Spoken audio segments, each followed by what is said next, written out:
Pois bem, estamos passando ao Ministério da Palavra e eu quero compartilhar algo com vocês. Nas últimas 3 semanas, compartilhamos uma série de 3 mensagens que intitulamos Prosperando pela Palavra.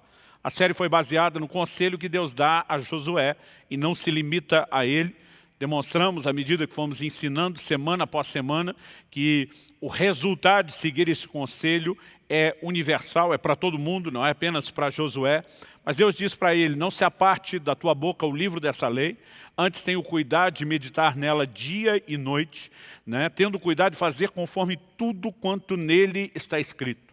Então o Senhor fala a respeito dessas 3 coisas que destacamos como a confissão da palavra, a meditação na palavra e a prática da palavra. E o Senhor diz, então farás prosperar o seu caminho e serás bem-sucedido em todas as coisas. A palavra que eu quero compartilhar hoje, ela não foi incluída como parte da série, mas tem tudo a ver com o nosso relacionamento com a palavra. Um dos textos que usei na semana passada, Tiago 1,25, vai ser o nosso ponto de partida, quando Tiago está falando sobre não apenas ouvir, mas praticar a palavra de Deus. Ele usa uma expressão, uma chave, que há muito tempo vem queimando no meu coração, e eu quero compartilhar isso com vocês hoje. O texto inicial nosso, então, é Tiago 1,25, que diz, mas aquele que atenta bem para a lei perfeita, lei da liberdade, e nela persevera, não sendo ouvinte que logo se esquece, mas operoso praticante, esse será bem-aventurado no que realizar. Aqui nós percebemos, e eu quero começar destacando isso, que a palavra de Deus é denominada de lei da liberdade. Em Tiago capítulo 2, versículo 8, também é chamado de lei do reino. Há muitos títulos, adjetivos, sinônimos que aparecem classificando a palavra, mas essa expressão lei da liberdade, eu quero usá-la, e eu quero que a nossa conversa, a nossa reflexão seja feita em cima dessa declaração. Porque a palavra de Deus é chamada de lei da liberdade, porque trouxe liberdade para as nossas vidas, e somente por ela é que nós podemos garantir a manutenção dessa liberdade recebida.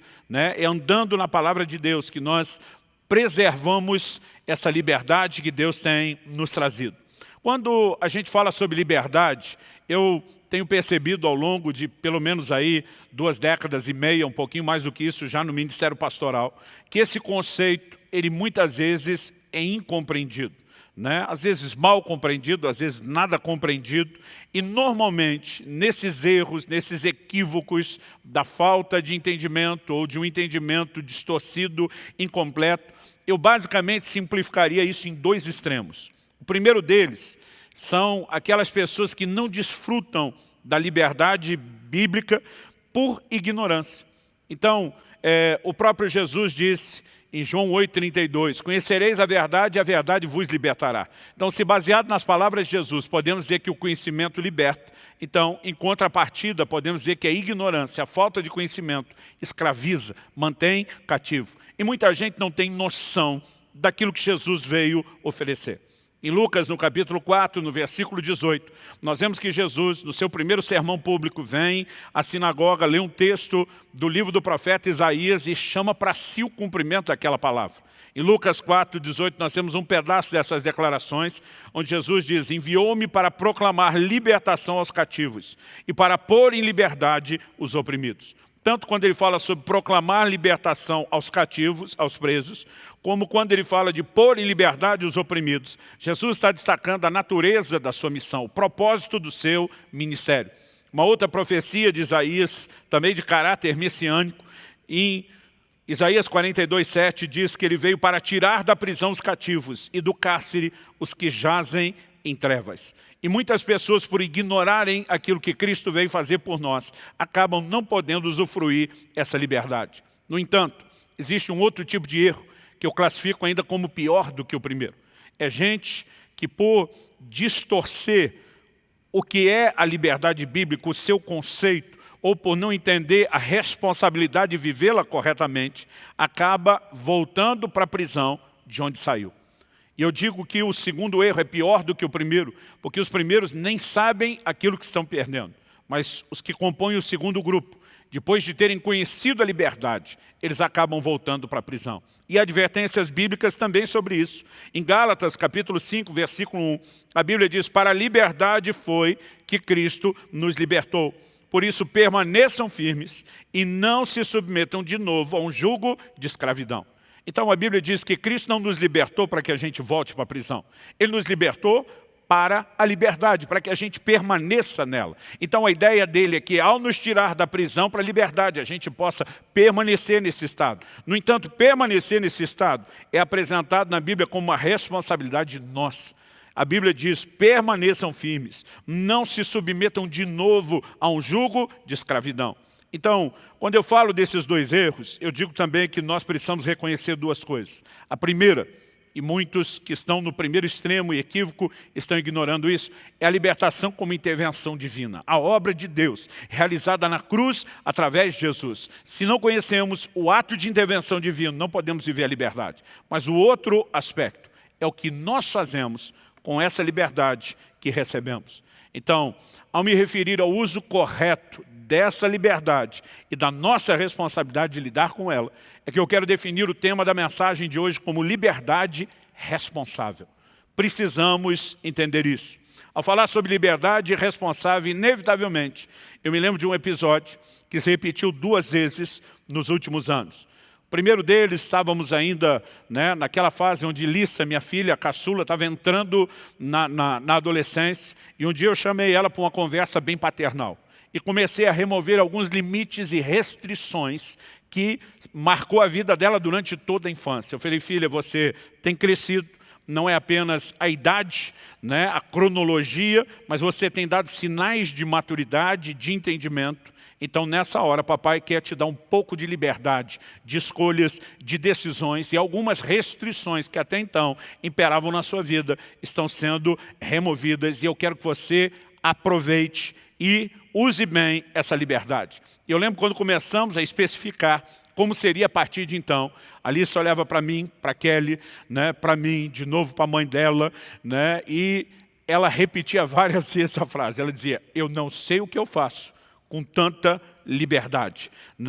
E essa frase veio a se repetir anos depois, quando ela já adulta, crescida, maior de idade, passou a estudar fora. Então tivemos uma outra conversa, dizendo: filha, nesse momento você está saindo debaixo do teto, você demonstra sinais de maturidade muito maior do que a daquela conversa anterior.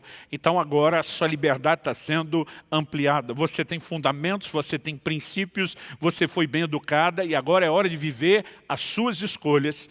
E quando a gente comunicou isso, de novo, ela repetiu a mesma frase de anos antes: gente, eu não sei o que eu faço com tanta liberdade. Kelly e eu, ao mesmo tempo em que rimos, podemos dizer que a gente gostou da atitude dela. Por quê? Aquela reação de dizer eu não sei o que faço com tanta liberdade não refletia nem o medo, nem a hesitação da liberdade que estava sendo dada, mas mostrava o entendimento que ela tinha, de que ela não poderia brincar com aquilo, de que ela tinha que ser responsável com a liberdade que estava sendo oferecida. E acredito que quando falamos de Deus, o Pai Celeste, muito mais do que nós, os pais terrenos, Ele tem prazer quando nós entendemos a liberdade que Ele está nos oferecendo e entendemos que precisamos usá-la de forma responsável. Então, para que a gente possa viver essa liberdade responsável, é necessário o entendimento correto de princípios bíblicos, de valores do reino. Então, para nos ajudar a obter justamente esse entendimento que é tão essencial ao uso ou à prática da liberdade responsável, é que eu quero compartilhar o que eu vou compartilhar essa noite. E dentro desse assunto, desse trilho da liberdade responsável, eu quero desenvolver o raciocínio com 3 etapas, em 3 pontos bem distintos. Primeiro, eu quero destacar quem nos escravizava. O que parece óbvio para alguns, parece muitas vezes confuso para outros. E quando alguém não entende do que era escravo, ele não consegue entender exatamente o que é a liberdade proposta e nem o que Deus espera em termos da manutenção ou dessa liberdade sendo preservada. A segunda coisa, nós vamos tentar dar aqui um aspecto prático sobre como funciona essa liberdade que nós recebemos. Em terceiro e último lugar, nós vamos tentar trazer aqui uma prevenção, uma vacina ao coração de muitos, sobre algo que não é de hoje, não é apenas dos nossos dias, isso remonta desde o início do Evangelho, o que eu quero classificar de uma falsa liberdade, que alguns muitas vezes distorcendo textos bíblicos estão tentando nos convencer a viver. Em nome dessa falsa liberdade, muitos estão voltando para a prisão. Então vamos lá. A primeira pergunta é: quem nos escravizava? Esse é o ponto de partida da nossa conversa. E já afirmei que para entender a libertação que nos foi dada, a gente precisa entender de qual cativeiro a gente saiu. Então vamos dar atenção aqui a algumas palavras de Jesus. Aliás, eu vou usar muito texto bíblico hoje. E a ideia não é despejar um excesso de informação. Eu gosto de quando Paulo escreve a Timóteo, ele diz em 2 Timóteo 4,2, prega a palavra. O nosso compromisso é pregar a palavra. E eu gosto de dizer que a Bíblia explica a Bíblia. Muitas vezes nós só vamos colocando os versículos e permitindo que as peças do quebra-cabeça se encaixem. Eu lembro quando ainda garoto, ainda naquela fase de adolescência, de ter ouvido um pregador na televisão que dizia assim: Deus está à procura de homens e mulheres que subam os púlpitos, não para dizer acho que ou penso que, mas que digam assim diz o Senhor.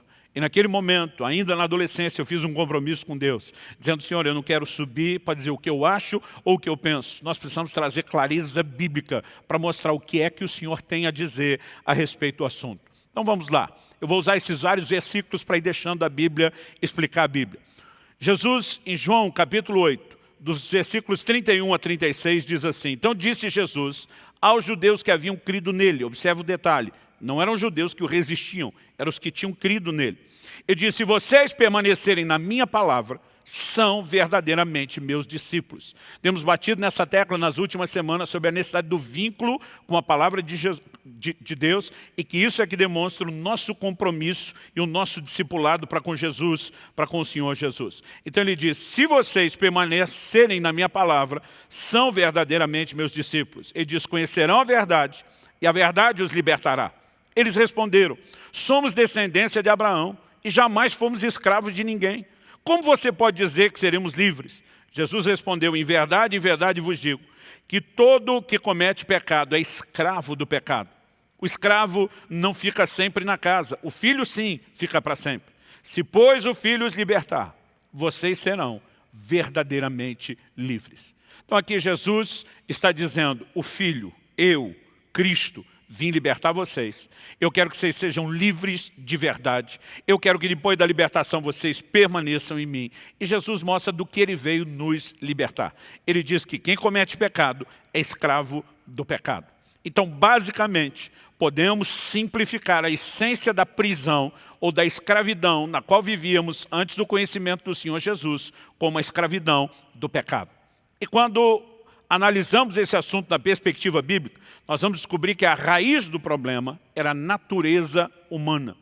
Eu me lembro quando ainda garoto, na minha primeira experiência nas ruas, fazendo evangelismo, estava ainda em treinamento, debaixo de supervisão, e me lembro da pessoa que estava pregando o evangelho, para uma outra. Aquela primeira fase você mais observa do que faz qualquer outra coisa, e a gente conversava muito sobre isso. E eu lembro dessa pessoa que estava me treinando, ao pregar o evangelho para alguém: olha, você precisa de Jesus. O cara disse: por que eu preciso de Jesus? Porque Jesus veio para perdoar você dos seus pecados. Ele falou: eu não sou assim desses pecadores, tem muito nego ruim por aí. Começou a discutir: não faço isso, não faço aquilo. E eu lembro que essa pessoa olhou para ele e falou: olha, deixa eu te explicar uma coisa, todo mundo está dentro de um buraco. Uns mais fundo, outros menos fundo. Foi assim que ele classificou os tipos de buraco. Ele dizia: mas ninguém consegue sair sozinho. Ele diz: o problema do homem em relação ao pecado não é apenas aquilo que nós fizemos, é o que nós somos. Por natureza, nós nascemos assim. Romanos capítulo 5, verso 12, diz que por meio de um só homem, uma referência a Adão, entrou o pecado no mundo através do pecado à morte. E juntos, pecado e morte passaram a todos os homens. Como? Pela reprodução. Cada um de nós já foi gerado em pecado. Depois que o primeiro, cabeça da raça, a matriz reprodutora, pecou, isso se tornou a realidade de todos. É por isso que o Salmo 51, 6 nos diz, eis que eu nasci em pecado e em iniquidade me concebeu a minha mãe. Além do Salmo 51, nós temos a declaração do Salmo 58, 3, os ímpios se alienam desde a madre, desde que nasce proferem mentiras. Então, quando olhamos para o que a Bíblia diz, o problema não era apenas as nossas ações. Não é apenas aquilo que fizemos de errado, era a nossa natureza.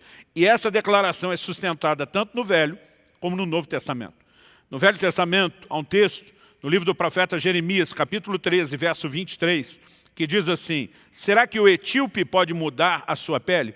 Ou o leopardo as suas manchas? Se fosse possível, também vocês poderiam fazer o bem, estando acostumados a fazer o mal. O Senhor pega dois exemplos. Primeiro, de uma pessoa, um etíope, que não pode mudar a cor da sua pele.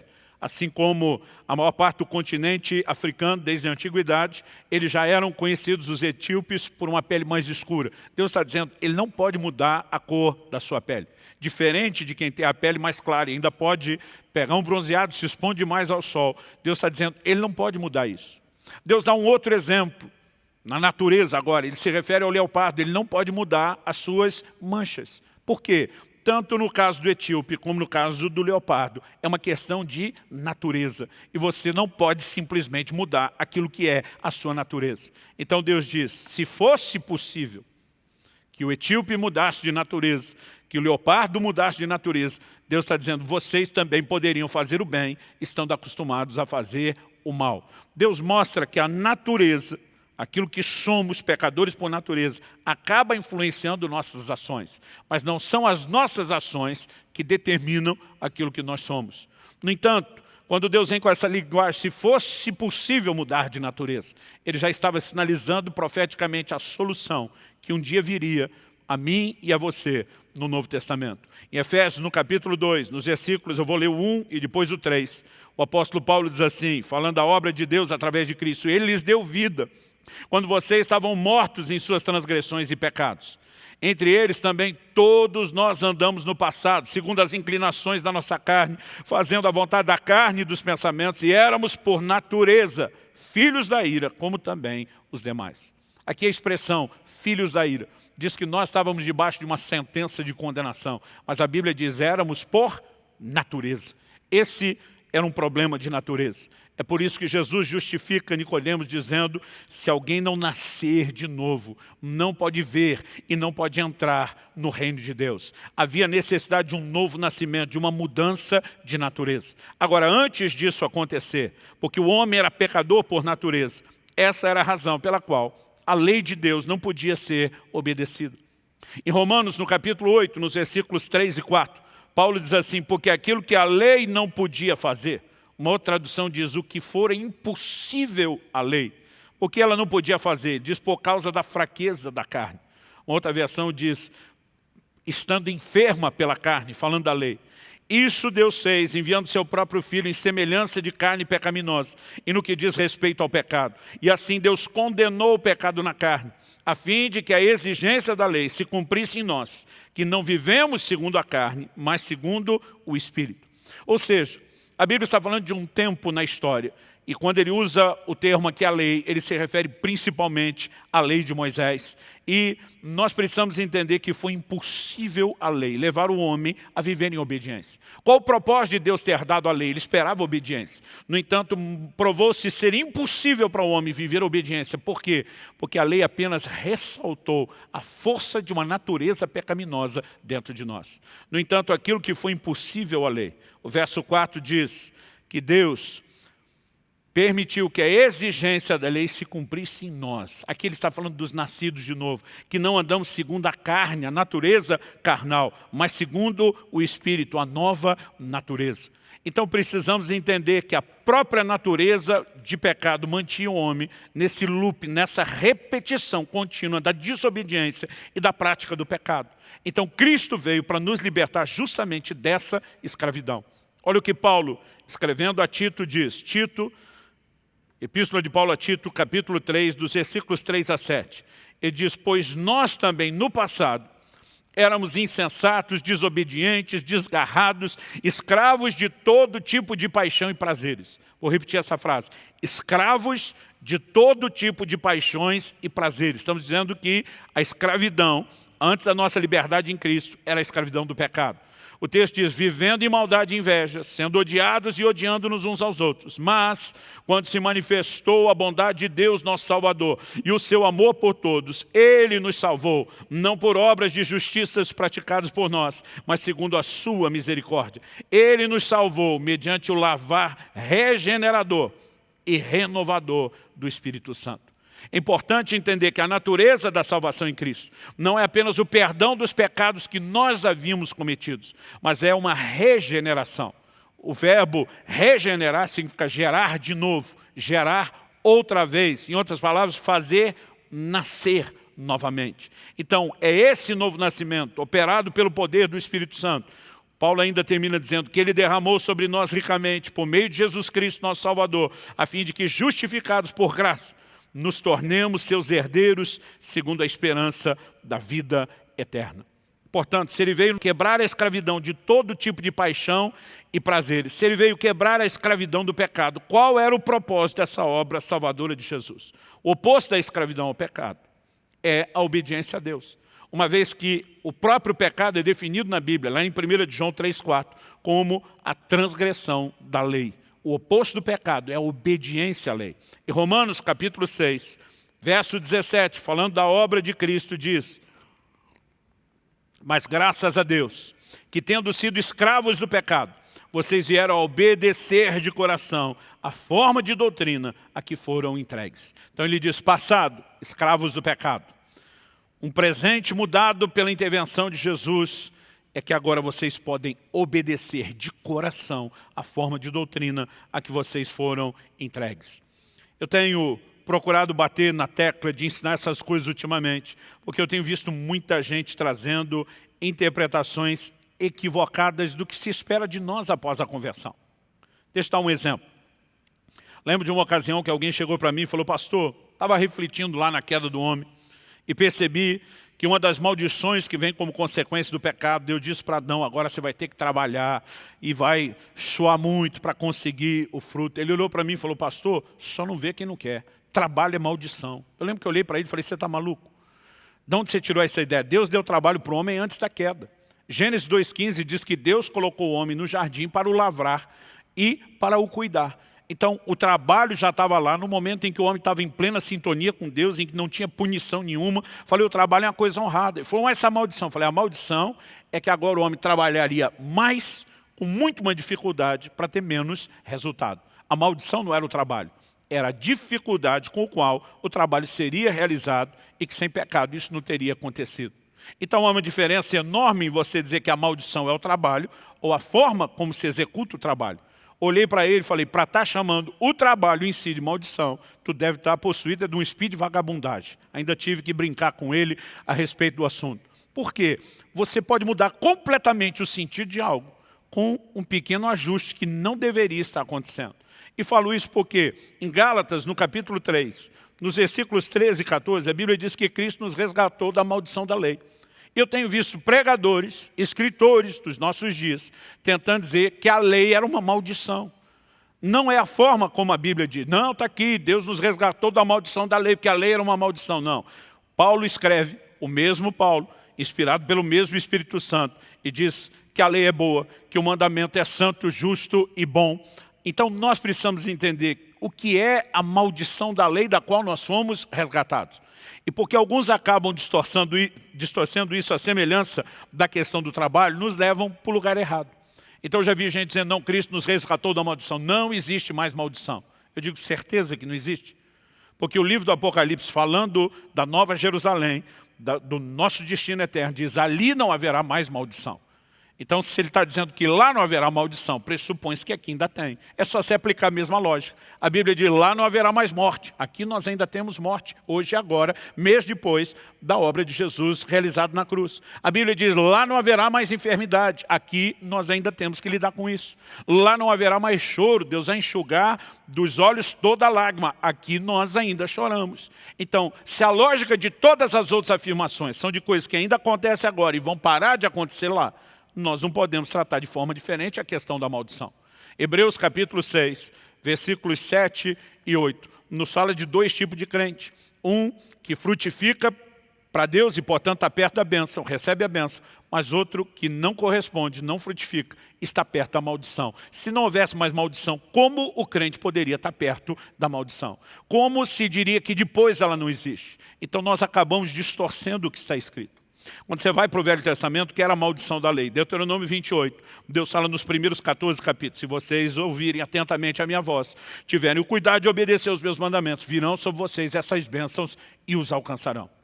A partir do verso 15, em todo o capítulo, que é um grande capítulo, Deus começa a enumerar maldições. Mas se vocês não ouvirem atentamente a minha voz, não tiverem o cuidado de me obedecer, virão sobre vocês essas maldições e os alcançarão. O que era a maldição da lei? Era a consequência inevitável da desobediência. Quando Paulo está dizendo que Cristo veio nos resgatar da maldição da lei, ele não está dizendo que deixou de ter consequência da desobediência. A forma como alguns tentam nos fazer acreditar que não tem mais maldição, então está nos deixando aberto a possibilidade de desobedecer sem ter consequência. E não foi isso que Cristo veio fazer. Cristo veio nos tirar da maldição da lei porque era impossível para o homem, pecador por natureza, obedecer à lei. Ele estava fadado eternamente a viver no ciclo da maldição da desobediência. E Cristo veio viabilizar a obediência. Quando Paulo diz em Romanos 8,4, a fim de que o preceito da lei se cumprisse em nós, ele está dizendo que ao longo de toda a história não foi possível para o homem, se tornou possível para nós. É possível vivermos e andarmos em obediência. Deus seja louvado. Nós precisamos entender que o cativeiro do pecado que nos escravizava foi estourado. E é possível entrar nesse lugar onde não somos mais escravos do pecado. Então, quando a gente entende isso, nós precisamos discutir como funciona, em termos práticos, a liberdade que nós recebemos. Já vimos que temos a responsabilidade de ser firmes e não voltar para um lugar de escravidão. Então essa liberdade que nos foi dada não é uma liberdade irreversível. O quadro pode ser mudado. Nós podemos comprometer a liberdade que nos foi dada. Então nós precisamos entender exatamente como funciona essa dinâmica e o que Deus espera de nós. Eu tenho visto discurso de liberdade de alguns pregadores modernos e eu acho que eles acabam confundindo ser livre por Cristo com ser livre de Cristo. Que tem uns camaradas pregando a liberdade de tal forma que você não tem que ter compromisso nenhum com Jesus, você está livre até dele. Isso é um insulto ao ensino bíblico. Nós precisamos entender que Jesus veio nos tirar de uma escravidão, mas Ele nos fez seus servos, o que significa seus escravos. É por isso que a Bíblia diz que se nós queremos salvação, não adianta só crer que Jesus é Salvador, não adianta só confessá-lo Salvador. A Bíblia diz que nós precisamos confessá-lo Senhor. Senhor significa o amo, o dono, aquele que comprou, que resgatou, que se tornou o proprietário e, portanto, nós a propriedade. Paulo trata desse paradoxo na Epístola aos Coríntios. Em 1 Coríntios 7, 22, ele diz: pois quem foi chamado no Senhor sendo escravo, é liberto que pertence ao Senhor. E de sua realidade natural, sua condição, e isso era comum na época, é de um escravo. Ele diz: você pode ser escravo aos olhos dos homens, mas você é liberto do Senhor. O Senhor te comprou para você ser livre. Mas ao mesmo tempo que ele destaca a liberdade espiritual do escravo natural, ele diz: do mesmo modo, quem foi chamado sendo livre no natural é escravo de Cristo. Então ele está dizendo: você que é livre no natural, saiba que no espiritual você é escravo, escravo de Cristo. E nós precisamos entender que então a liberdade que veio por Cristo jamais significa ser livre de Cristo. Cristo queria que nós estivéssemos profundamente comprometidos com Ele e sujeito a Ele. Então, o que nós precisamos entender é que antes do novo nascimento, que se tornou possível pela obra de Cristo na cruz, escapar da escravidão do pecado não era uma opção. Não era algo que estava ao nosso alcance. Porém, após a conversão, a escolha de a quem nos sujeitamos, seja a Deus para obedecê-lo e andar na justiça, ou ao pecado para servi-lo como escravo, se tornou agora nossa responsabilidade. Então vamos ver um texto onde Paulo trata do assunto. Romanos capítulo 6, do versículo 14 até o 19 diz: porque o pecado não terá domínio sobre vocês, pois vocês não estão debaixo da lei e sim da graça. Então, havemos de pecar porque não estamos debaixo da lei e sim da graça? De modo nenhum. Será que vocês não sabem que, ao se oferecerem como servos para a obediência, vocês são servos daquele a quem obedece? Vou repetir. Ao se oferecerem como servos para a obediência, Vocês são servos daquele a quem obedece. Então ele diz, seja do pecado que leva à morte, ou da obediência que conduz à justiça. Ele diz, a partir de agora, liberta aquele cativeiro do pecado, onde antes você não podia escolher nada, você escolhe a quem vai obedecer. A verdade é que você ainda vai ser servo de alguém, você ainda será escravo de alguém. Ou, se você escolher obedecer ao pecado, vai ser escravo do pecado que vai te levar à morte. Ou, se você decidir obedecer a Deus, você vai ser um servo ou escravo de Cristo que é conduzido à justiça. No entanto, é nossa responsabilidade escolher. Depois ele continua e diz, mas graças a Deus, que tendo sido escravos do pecado passado, vocês vieram obedecer de coração a forma de doutrina que foram entregues. Já li antes esse versículo 17. E uma vez libertados do pecado, foram feitos servos da justiça. Fala em termos humanos por causa das limitações de vocês, assim como ofereceram os seus membros para que fossem escravos da impureza e da maldade que leva à maldade, assim ofereçam agora os seus membros para que sejam servos da justiça para a santificação. É nossa escolha a quem nós vamos servir. Então precisamos entender que abraçar essa liberdade inicialmente tem muito mais a ver com entender aquilo que Deus fez, mas preservá-la depois tem a ver com o entendimento da nossa responsabilidade. Então, na nova aliança, quando nascemos de novo, nós precisamos entender que o novo nascimento, que nos permite ter uma nova natureza, ele nos empodera para vencer a velha natureza. Isso não significa que ele a elimina. Então vamos tentar explicar isso de uma forma aqui sucinta e objetiva. Em João no capítulo 3, no versículo 6, Jesus já havia dito para Nicodemos no versículo anterior, se alguém não nascer de novo, não pode ver e nem entrar no reino de Deus. Ele diz isso nos versículos 3 e 5 de João capítulo 3. Nicodemos olha para Jesus como quem indaga, o Senhor está querendo dizer que eu tenho que entrar no ventre de mamãe, ser dado à luz novamente. E Jesus olha para ele e responde, verso 6, o que é nascido da carne é carne, o que é nascido do Espírito é Espírito. O que é que Jesus está dizendo? Nicodemos, se houvesse uma forma de você nascer de novo, segundo a carne, você ia ficar dentro do mesmo loop, reproduzindo a mesma natureza pecaminosa que te foi dada quando você nasceu segundo a carne. A Bíblia nos mostra que assim como Adão é um cabeça de raça, Cristo é comparado com esse papel exercido por Adão, e ele é chamado de último Adão. Porque assim como Adão era uma matriz reprodutora que fez toda a humanidade ser semelhante a ele, reproduzindo a natureza de pecado, a Bíblia diz que Cristo vem para ser um novo cabeça de raça, para nos transmitir sua imagem e semelhança, para nos comunicar a sua natureza. Então nós precisamos entender, Jesus diz, o que é nascido da carne é carne. Ele está dizendo, o primeiro nascimento natural definiu essa natureza pecaminosa e quem você é. Agora, se você quer entender o que é nascer de novo, não é na carne, é no Espírito. Porque o primeiro Adão, Paulo diz em 1 Coríntios 15, é natural. O segundo é espiritual. Então nós precisamos entender que quando Jesus está falando de nascer do Espírito, o que é nascido do Espírito é Espírito. Ele está dizendo que o novo nascimento, em essência, é algo espiritual e que acontece no nosso Espírito. Logo, onde recebemos uma nova natureza? No nosso Espírito. E onde estava a velha natureza? Na nossa carne. Agora, a menos que tenha acontecido com você de quando se converteu e recebeu o novo nascimento no Espírito, seu Espírito ter desencarnado do corpo para sair vagando sozinho por aí, eu quero te dizer que a sua nova natureza no Espírito está confinada ao corpo onde o seu Espírito vive, que carrega a velha natureza. O novo nascimento nos deu uma nova, mas não eliminou a velha natureza. Mas ele nos empodera para vencer. Isso significa o quê?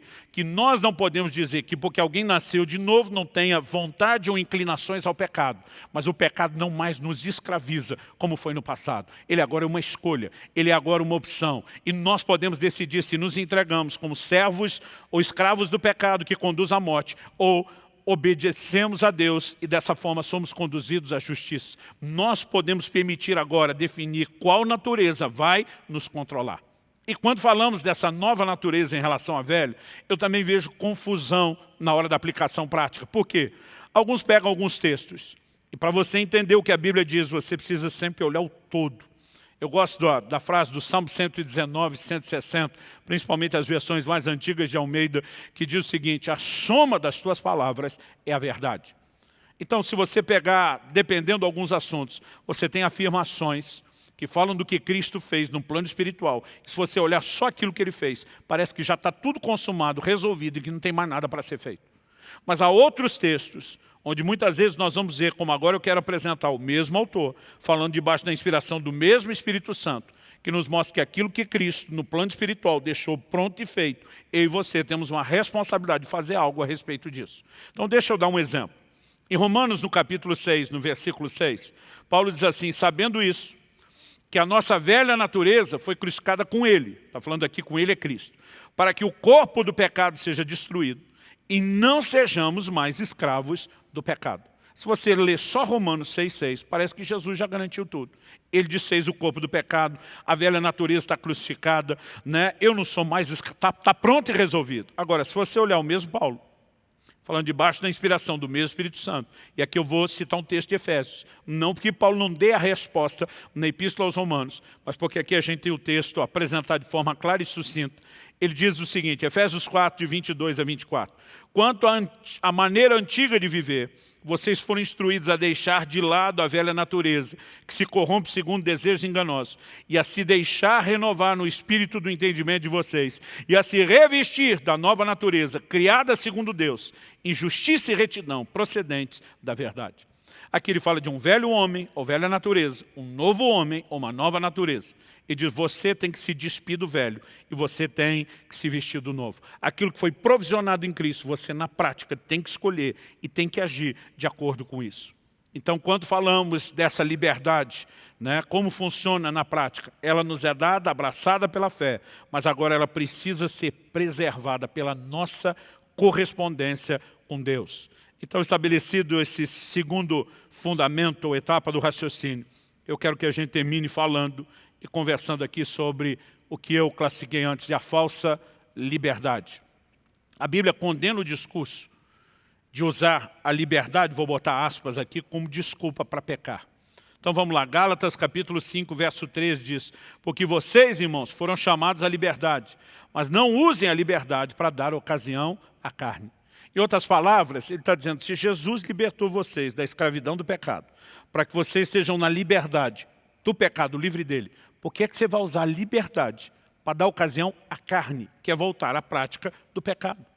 Mas eu tenho visto esse discurso da parte de muita gente, que advogando ter uma mensagem libertadora da opressão da religiosidade, ele começa a tentar levar os crentes a acreditar que eles podem quebrar princípios da parte de Deus, porque afinal de contas nós não estamos debaixo da lei, nós estamos debaixo da graça, eles concluem. Isso é uma verdade bíblica, o problema é a aplicação que fazem disso. Em 1 de Pedro, no capítulo 2, no versículo 16, nós lemos também, como pessoas livres que são, não usem a liberdade como desculpa para fazer o mal. Pelo contrário, vivam como servos de Deus. Então essa distorção do que era a liberdade, que era apresentado como uma desculpa para levar as pessoas, né, a pecarem, elas mesmas agirem dessa forma, isso é algo que era combatido desde o início. No entanto, nós também precisamos perceber que a mesma Bíblia que condena o discurso de liberdade como desculpa para pecar, também condena um discurso de liberdade como desculpa para induzir os outros a pecar. Infelizmente, isso é uma outra coisa que a gente vê acontecer dentro da igreja. E quando falamos de induzir aos outros, agora nós entramos num assunto completamente diferente. Por quê?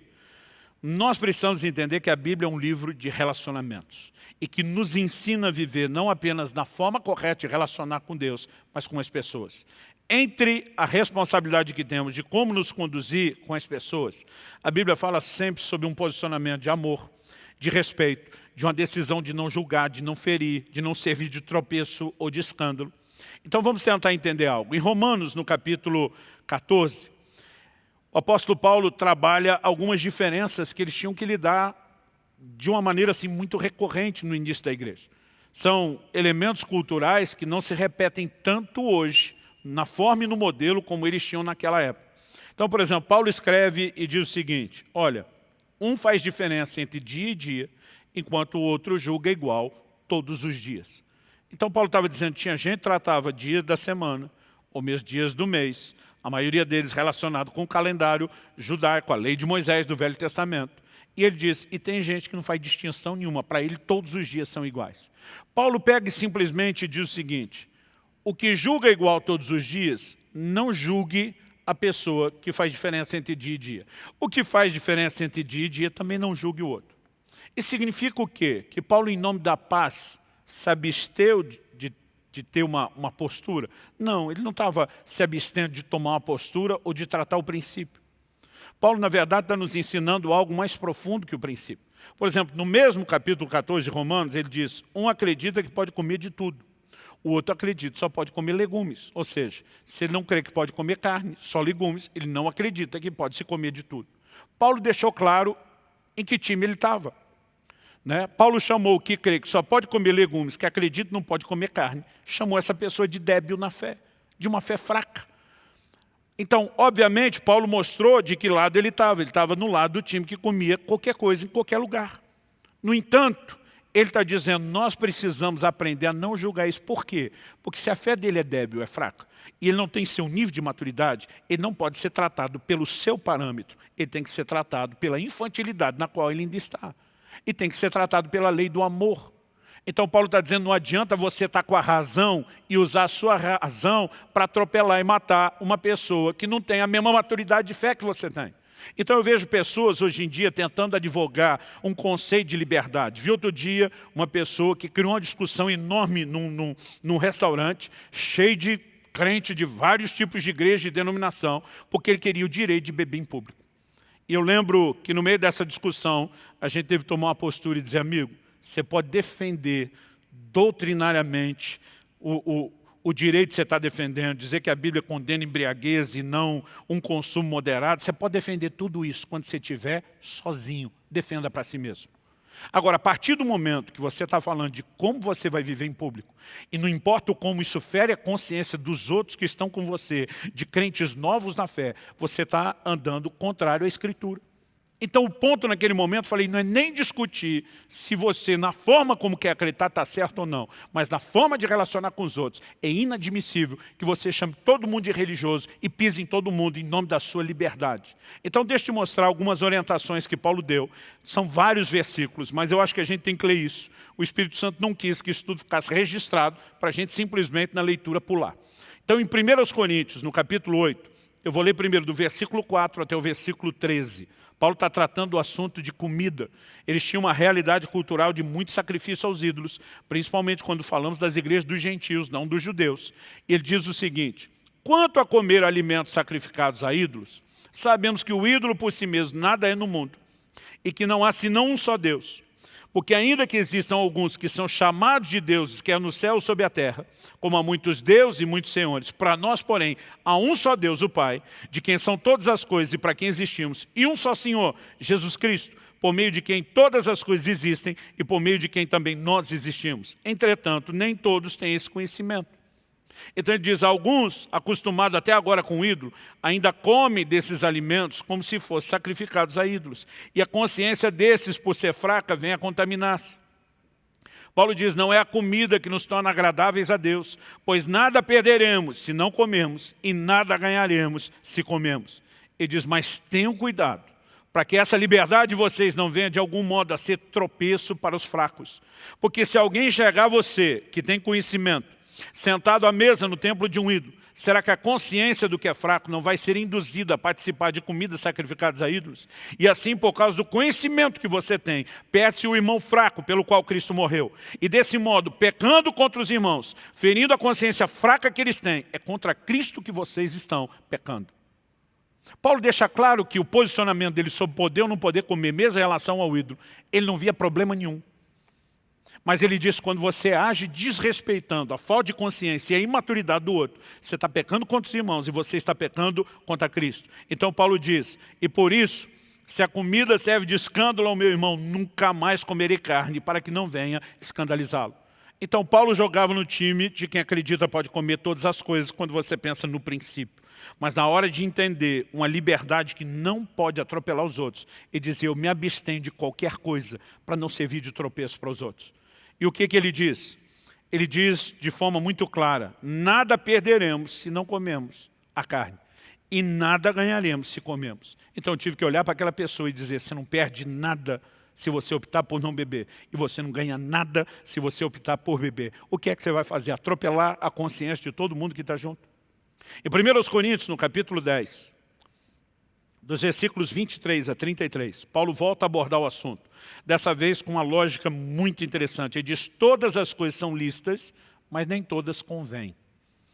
Todas as coisas são lícitas, mas nem todas edificam. Ele está falando de coisas que não são proibidas, que por si mesmas não são erradas. Ele não está falando para você sair fazendo qualquer coisa. Mas ele está dizendo, mesmo quando alguém defende o que é lícito, ele está dizendo, tem hora que não convém e tem hora que não edifica aquilo que você tem liberdade para fazer. Ele diz, ninguém busca o seu próprio interesse, e sim o do seu próximo. Como de tudo que se vende no mercado, sem questionamento algum por motivo de consciência. Porque do Senhor é a terra e a sua plenitude. Agora ele está citando um texto do Velho Testamento. Ele diz, se alguém que não é crente convidá-los para comer, e vocês quiserem ir, como de tudo que for posto diante de vocês, sem questionamento algum, por motivo de consciência. Ele diz, nem pergunte, não queira nem saber a origem. Mas ele diz o seguinte, porém, se alguém disser a vocês, isso é coisa sacrificada a ídolo, não comam. Por causa daquele que deu a informação e por motivo de consciência. Ele diz, consciência digo, não a sua propriamente, mas a do outro. Então ele continua e diz, pois porque a minha liberdade deve ser julgada pela consciência de outra pessoa, se eu participo com gratidão, porque sou criticado por causa daquilo que dou graça, portanto se vocês comem ou bebem ou fazem qualquer outra coisa, façam tudo para a glória de Deus. Paulo está dizendo, não fica defendendo sua liberdade, busque a glória de Deus, busque servir o seu irmão. Ele diz, não se torne motivo de tropeço, nem para judeus, nem para gentios e nem para a igreja de Deus. Assim como também eu procuro em tudo ser agradável a todos, não buscando meu próprio interesse, mas o de muitos, para que sejam salvos. Aqui Paulo está nos ensinando uma lei maior, que é a lei do amor, a lei do respeito aos outros. Então, nós precisamos saber distinguir essas coisas. Agora, quando falamos de liberdade, alguns estão usando a liberdade como desculpa para pecar, alguns estão usando liberdade como desculpa para, mesmo que ele não peque, fazer os outros pecar. Mas sabe, o que mais me incomoda nessa falsa liberdade, e são perspectivas diferentes que estamos abordando, é a promessa mentirosa de liberdade. Em 2 de Pedro 2, nos versículos 18 e 19, o apóstolo diz assim, porque falando com arrogância, palavras sem conteúdo, enganam com desejos libertinos de natureza carnal, aqueles que de fato estavam se afastando dos que vivem no erro. Prometem-lhes a liberdade, quando eles mesmos são escravos da corrupção, pois daquilo que é vencido, fica escravo do vencedor. Então Pedro está denunciando gente que estava levando crentes que estavam se afastando dos que vivem no erro, a voltar ao pecado. Ele vai falar nos versículos seguintes, do 20 ao 22, que o último estado desses que pecam se torna pior do que o primeiro. Ele diz que quem compromete a liberdade que ganhou em Cristo está pior do que aquele que nem descobriu a liberdade que poderia ter. Mas ele denuncia essas pessoas que estão prometendo liberdade aos outros, quando eles mesmos são escravos da corrupção. Então quero deixar claro que não é todo mundo que cabe aqui.